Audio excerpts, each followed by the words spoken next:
Hello and welcome to Miguel Delaney's Inside Football, this video essay which is an accompaniment to my newsletter of the same name, which you can subscribe to in the links around this video. And also my general work for The Independent, which looks at this kind of significance beyond the wider headlines, the stories in football. And really, you're never going to have a week with headlines and stories for all the right reasons, or most of the right reasons, like this last week of international football. It has a claim to be among the best weeks of football we've ever seen. I know that sounds outlandish, but I mean, look at the drama, look at the pure football drama in terms of late goals, the significance, the wider sociological context, and also just the pure emotion that comes from all of that, which is what this is really about. And in surveying all this, I was kind of just looking at the aftermath of one of the most recent games, which was Scotland's very late 4-2 win over Denmark. And there's a lovely quote from Scotland manager Steve Clarke. Now, Clarke is a coach who has been criticised for not necessarily seizing the moment as a manager. But I think he really seized the moment in trying to describe what happens and summed up it. So when he was supposed to make sense of some of this, he was talking about, or he ended up landing on, those kind of tense final few seconds before those fateful goals, and fateful brilliant goals, by Kieran, Tierney and McLean. And he came out with this. So everybody was in the stadium. Nobody left because they could smell the magic. I mean, and how couldn't you, given the kind of almost emotional contagion from the previous few days, everything that had been happening, the kind of stakes, the sense actually for a lot of countries that things that didn't usually happen for them ended up happening. We've all seen the Troy Parrott goal. And those that I spoke about in a previous video. And those goals by Ireland, by Scotland, they were among 8 goals since Thursday across the world after the 90th minute in matches that ended up being decisive in either direct qualification or playoffs. And I mean, like the pure numbers do tell a story, actually. So those goals, which is kind of the purest sporting drama you can get, decisive late goals, especially when it goes really, really late. So they ended up kind of helping create the path for 14 direct qualifiers this week, with 22 further teams still hopeful of a place through the playoffs in March. And of the 14 right now, so, I mean, obviously a lot of the big nations secured direct qualification, including Spain, Germany, the Netherlands. But 3 of the European nations, Scotland, Norway and Austria, they're qualifying for the first time since 1998, which feels fitting given the current kind of, I suppose, nostalgia wave in football. In Central America, or CONCACAF, Haiti are qualifying for the first time since 1974, and there's obviously a real resonance there, given everything that's been happening in the country. They actually were playing their games in Curacao, and of course Curacao have become, through a first ever qualification, have become the smallest country to ever qualify for the World Cup through population. A population of just 156,000 people, and they could be yet joined as debutants by Democratic Republic of Congo, New Caledonia, Suriname, Albania, Kosovo, North Macedonia, who are all in those playoffs. And I mean, like, many of these stories would be worthy of, or many of the events would be worthy of kind of books or the kind of modern trend for documentaries on their own. I mean, you only have to look at some of the details. So I think while in Europe we've obviously been kind of almost mainlining content from the celebrations of Scotland and Ireland, I mean, you have to look at the Suriname game in CONCACAF alone. So Suriname is a football country that had previously been best known as the ancestral homeland of Dutch stars like Ruud Gullit, Frank Rijkaard, Virgil van Dijk, Clarence Seedorf. They were kind of supplying players to a bigger nation. But now they've had their own moment, and what a way to get it. So Suriname went into these qualifiers top of their group, and in the CONCACAF qualifiers, it's the 4 group winners go directly through, and the remaining runners-up actually are going to a mini-league that puts them into the playoffs. So Suriname had looked like they're going to qualify directly, only to get absolutely destroyed 3-0 by Guatemala in, I suppose, a massive shock, only for a 96-minute own goal by Nicolas Somayao to salvage a playoff place for them, put Panama directly into the World Cup, but also, because of that mini-league, directly deny Honduras a place in the playoffs. And there was obviously we're talking about the euphoria, the joy, the emotion, because that's what we want to focus on. But you can see the meaning of the World Cup in the other side, which was the Honduras manager, Rueda, who had just been denied a place in the playoffs at least. And he's literally in tears in his press conference. He's struggling to collect himself. He's pleading for forgiveness. And he's talking about how, football has a habit of making you humble. In Asia, the United Arab Emirates might well say the same thing. I mean, that is a state that has pumped billions into football across the game over the past 2 decades.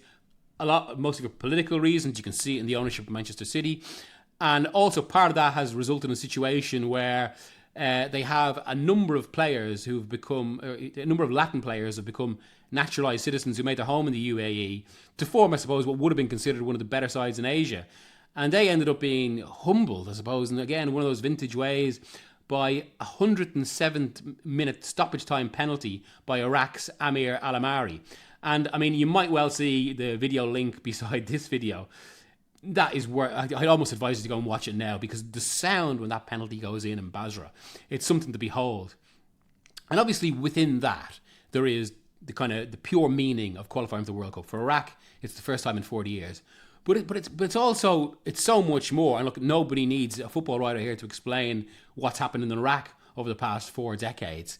But that's also where kind of the World Cup has even more resonance, because I've been trying to think over the past few days why it is it just produces exactly this emotion, this drama, this football in a way nothing else does. And it really is because, in basic terms, the World Cup is the ultimate.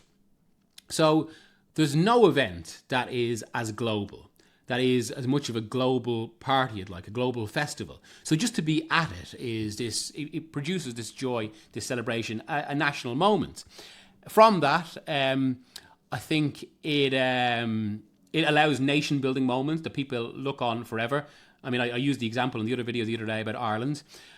And I mean, it's a very benign nationalism, I'd say. And there was Malachy Clerkin in the Irish Times picked out a great line from the Irish writer Nell McCafferty about Ireland's experience in Italia 90, where it's a chance to be innocently happy. And I think that's a lot of this. And that's obviously all the more pronounced when you consider some of the wider stories around these nations. I mean, look, Haiti, they're into the World Cup itself. They've actually had to play their games in Curacao, as I said, because of the unrest in the country.